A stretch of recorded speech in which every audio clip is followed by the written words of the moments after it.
All right.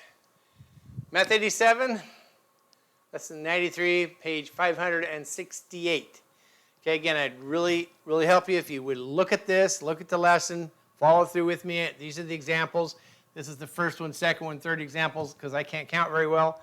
It will help you. This is called two-step equations, all right? You've done all these steps, both of these steps individually. Now we're just going to put them together. And the last one over there is like, cool, all right? So the first step is always we're going to use the additive property first. And then we're going to use the multiplicative property second. Okay, we're going to use the additive property first. The additive property says I can add or subtract the same number from both sides of the equation, keeps it balanced. If I add something over here, I have to add it over here. If I subtract something here, I have to subtract it here. Keeps things balanced, okay? So what we're going to do is we want to get the x term by itself. This is the x term. What's with it on this side of the equation is negative half. I want to get rid of negative half. I want to add a half here, and I want to add a half here. If I add a half on this side of the equation, I have to add a half on this side of the equation. All right, when I do that, I just bring this down. I didn't do anything to that. This 1/2, negative 1/2, positive 1/2 equals 0. What I'm going to do here is get a common denominator. Okay, multiply here, multiply here. I multiply the top and bottom by 2 here, so I get 2. Multiply the top and bottom by 3 here. 2 plus 3 is 5, so I have 5 over 6. All right, now I want to get the variable by itself, because variables are not very friendly. They don't like anybody with them. What's with it is negative 2/3. This negative 2/3 is connected by multiplication. The opposite of multiplication is division. Division, for those of you who don't understand English, okay? So what I'm going to divide by on this side, I never divide by the equal side. I always divide by whatever's with the variable.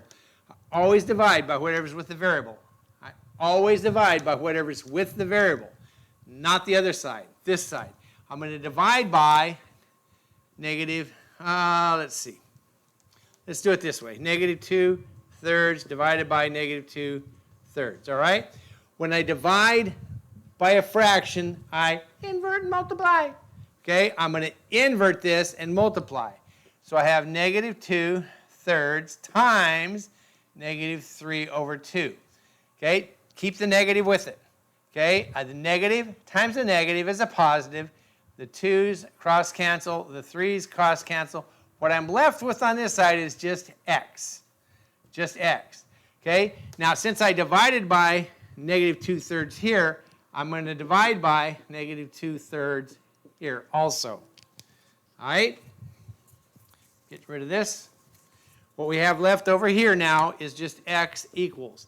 When you divide by a fraction, what do? Invert and multiply.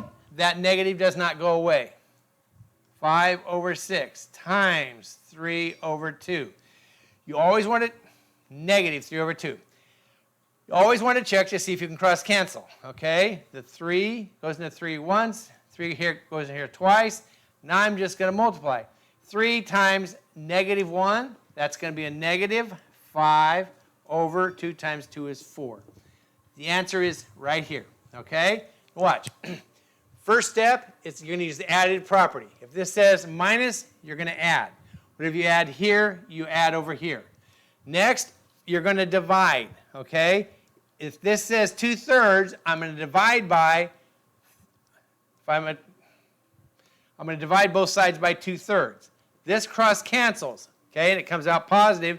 This, invert and multiply, it's negative. There's my answer. All right? Right here, same thing. I want to get this by itself. I want to get rid of this. I want to get rid of this right here. It's plus, so I'm going to minus. Over here, I'm going to minus just like that. Okay? I'm going to put this over here. I'm going to add a 0 there. I didn't do anything to this. This is still 4/10 x equals. This is gone, you understand? This is no longer here. This minus itself is 0. Right here, we're going to have to borrow. Okay? 10 take away 2 is 8. There's a decimal right there, and 4. So this is 4.8 right here. I want to get rid of this 4/10 now. I want to get rid of what's with the variable. I'm going to divide by what's with the variable. So here I'm going to divide by 0.4. Here you divide by 0.4.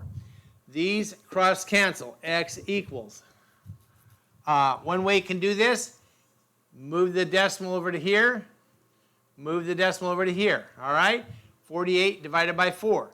4 goes into 4 once. 4 goes into 8 twice. Okay? Easy breezy. Again, I want to get the term with the x by itself. If it's plus, I'm going to minus. Right here it's minus, so I'm going to plus. Okay? Then I want to get rid of what's with the x. If it's multiplication, and it is, I'm going to divide. If I divide here by 0.4, if I divide here by 0.4, I divide here by 0.4. Do not divide by this side. Always divide by this side. The part that's with the x.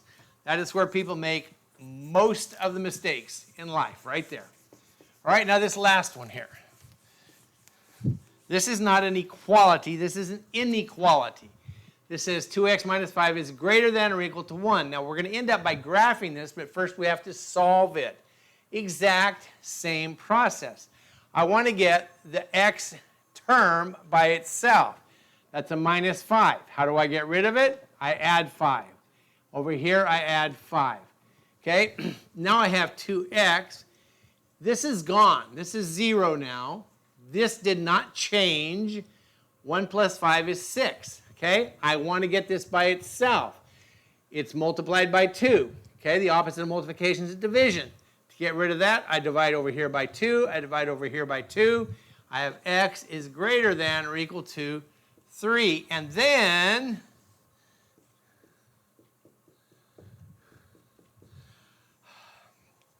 you guys freak me out when you do this, okay? My starting point is 3. 1, 2, 3.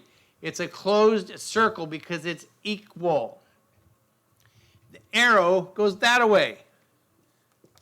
Some of you guys are putting these arrows on backwards. I don't understand. If the arrow points to the right, your arrow goes to the right. If the arrow points to the left, your arrow goes to the left. Always. Write these things down so you're looking at them when you do them. Okay? Solves just exactly the same.